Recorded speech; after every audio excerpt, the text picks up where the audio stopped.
America ने भी कहा है कि पीडीएम हुकूमत साहब इलेक्शन करवाएं, लेकिन पीडीएम ने कहा कि आप घर बैठे रहिए, हम इलेक्शन जब करवाने हुए तो हम करवा लेंगे, आपको क्या लेना देना है भाई। आप 14 मई को इलेक्शन करवाइए, अगर आप इलेक्शन नहीं करवाते तो मैं फिर अपना जो आईनी इख्तियार है वो इस्तेमाल करूंगा, फिर मैं देखता हूं कि आप इलेक्शन किस तरह नहीं करवाते। पीडीएम हुकूमत भी डट गई, इसने कहा कि जो आपसे होता है वो कर ले, हम भी इलेक्शन की तरफ आने वाले नहीं हैं। अगर आपने अभी तक हमारे चैनल को सब्सक्राइब नहीं किया तो चैनल को ऐसे सब्सक्राइब करें कि आपको भीख ना लगे, बाकी जो आपको ठीक लगे। बिस्मिल्लाहिर्रहमानिर्रहीम, अस्सलाम वालेकुम नाज़रीन, रुख पाकिस्तान के साथ मैं हूँ आपका मेज़बान मुबारक अली। नाज़रीन, आज 7 मई है और अभी तक ये फाइनल नहीं हो सका कि इलेक्शन 14 मई को होंगे या नहीं होंगे। लेकिन पहले जो ऑर्डर जारी किया गया था कि 30 अप्रैल को इलेक्शन होंगे, लेकिन बाद में ये सुप्रीम कोर्ट ऑफ पाकिस्तान ने ऑर्डर दिए कि 14 मई को इलेक्शन होंगे। लेकिन अभी तक ये फाइनल नहीं हो सका कि 14 मई को इलेक्शन होंगे या नहीं होंगे। इससे पहले राना सनाउल्लाह ने बयान दिया था कि जो इलेक्शन है ये अक्टूबर में होंगे, हम अपनी जो आईनी मुद्दत है ये पूरी करेंगे, तब इलेक्शन जो है ये अक्टूबर में होंगे। इसके अलावा ये भी कुछ डील की बातें चल रही थी कि जो बड़े बाबूजी हैं मियां नवाज शरीफ साहब, वो लंदन से आएंगे तब इलेक्शन होंगे। लेकिन इस हवाले से कुछ डील की बातें चल रही थी कि अगर वो पाकिस्तान आए, उनके ऊपर जो केसेस हैं उस हवाले से भी वो ख़त्म कर दिए जाए। लेकिन इस तरह की कोई डील ना हो सकी, इस वजह से इलेक्शन जो है वो होते हुए नजर ना आ सके। लेकिन जो चीफ जस्टिस ऑफ पाकिस्तान है उन्होंने भी अपने ऑर्डर जारी किए कि इलेक्शन जो है वो हर सूरत 14 मई को होंगे। लेकिन पीडीएम हुकूमत भी डट गई, इसने कहा कि जो आपसे होता है वो कर ले, हम भी इलेक्शन की तरफ आने वाले नहीं हैं। ख्वाजा आसिफ ने भी बयान दिया, उसके अलावा और जो दीगर मिनिस्टर्स हैं उन्होंने बयान दिया कि इलेक्शन जो है वो अभी तक नहीं होंगे, होते हुए भी नजर नहीं आ रहे।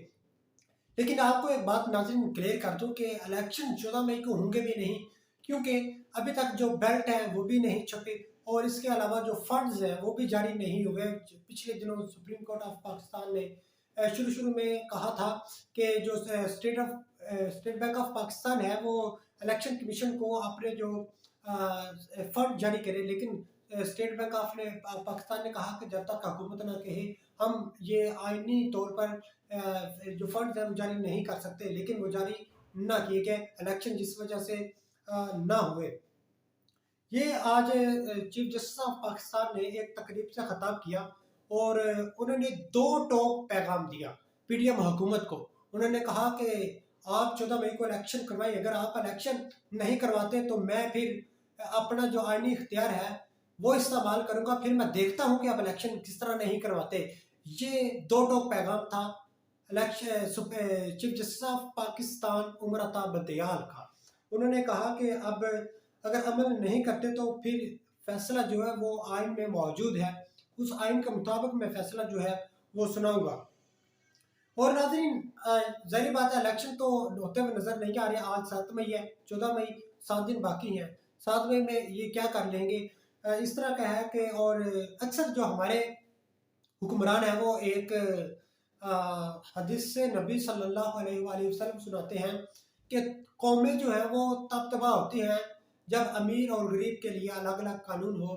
मफहूम ये कि ताकतवर और मजलूम जो है उसके लिए कानून ना हो। ये तो हर तकरीब में आपको सियासतदान जो है वो ये हदीस कोट करते हुए नजर आते हैं, लेकिन उनको अपना नहीं पता कि हम किस जानिब जा रहे हैं, हम किस तरह के कानून पर अमल कर रहे हैं। क्या पाकिस्तान में इस तरह का कानून नहीं है? क्या ताकतवर के लिए कानून अलग नहीं? क्या गरीब के लिए कानून अलग नहीं? अगर है तो ये सियासतदानों को इस हवाले से ज़रूर सोचना चाहिए और कानून पर अमल जो है वो भी करना चाहिए। और आज एक पाकिस्तान पीपल्स पार्टी के अहम रहनुमा ने बयान भी दिया है कि 14 मई को जो इलेक्शन है वो नहीं होते हुए नजर आ रहे और उन्होंने कहा कि जो असेंबलियों की मुद्दत है वो आइन के अंदर रहते हुए बढ़ाई जाएगी। ये पीपल्स पार्टी के रहनुमा ने बयान दिया है। अब यानी कि पीडीएम जो मिक्सचर है 15 जमाती हुकूमत का, ये नहीं चाहते कि किसी भी सूरत इलेक्शन हो। लेकिन चीफ जस्टिस ऑफ पाकिस्तान ने ये कह दिया है कि इलेक्शन होंगे और जरूर होंगे। अगर आप इलेक्शन नहीं करवाते तो आइन में ये इख्तियार है कि इलेक्शन किस तरह करवाने हैं, यानी कोई आइन का जो इख्तियार है اس کا استعمال کریں کہ الیکشن جو ہے وہ ضرور ہوگا۔ اور اس کے علاوہ جو اسلامی ملک ہیں، سعودی عرب نے بھی کہا ہے، اس کے علاوہ جو ہمارا دوست چین ہے اس نے بھی کہا ہے کہ خدا کا واسطہ ہے آپ الیکشن کروائیں۔ امریکہ نے بھی کہا ہے کہ پی ڈی ایم حکومت صاحب الیکشن کروائیں، لیکن پی ڈی ایم نے کہا کہ آپ گھر بیٹھے رہیں، ہم الیکشن جب کروانے ہوئے تو ہم کروا لیں گے، آپ کو کیا لینا دینا ہے بھائی۔ یہ پی ڈی ایم حکومت جو ہے ان کو بھی اکڑ دکھانے لگی ہے۔ یہ اب اعتزاز احسن ہے، انہوں نے بھی کہا ہے کہ چیف جسٹس کو سٹینڈ لینا ہوگا تب الیکشن ہوں گے۔ بھئی اب تو چیف جسٹس نے سٹینڈ لے لیا ہے، وہ کہتے ہیں کہ الیکشن ہوں گے، اور اب دیکھنا ہے کہ الیکشن ہوتے ہیں یا نہیں ہوتے۔ اب 14 مئی ہے، آج 7 مئی ہے، 14 مئی 7 دن باقی ہے۔ اب آپ 7 دن جو ہے مزید انتظار کر لیں، اس کا جو رزلٹ ہے جو آئے گا وہ آپ کے سامنے رکھا جائے گا۔ اگر آپ نے ابھی تک ہمارے چینل کو سبسکرائب نہیں کیا تو چینل کو ایسے سبسکرائب کریں کہ آپ کو بھیک نہ لگے، باقی جو آپ کو ٹھیک لگے۔ اسی کے ساتھ دیجیے اجازت، ملتی ہے اگلے ایک نئے ولاگ میں، تب تک اپنا اور اپنے ساتھ جڑے پیاروں کا خیال رکھیے گا۔ اللہ حافظ۔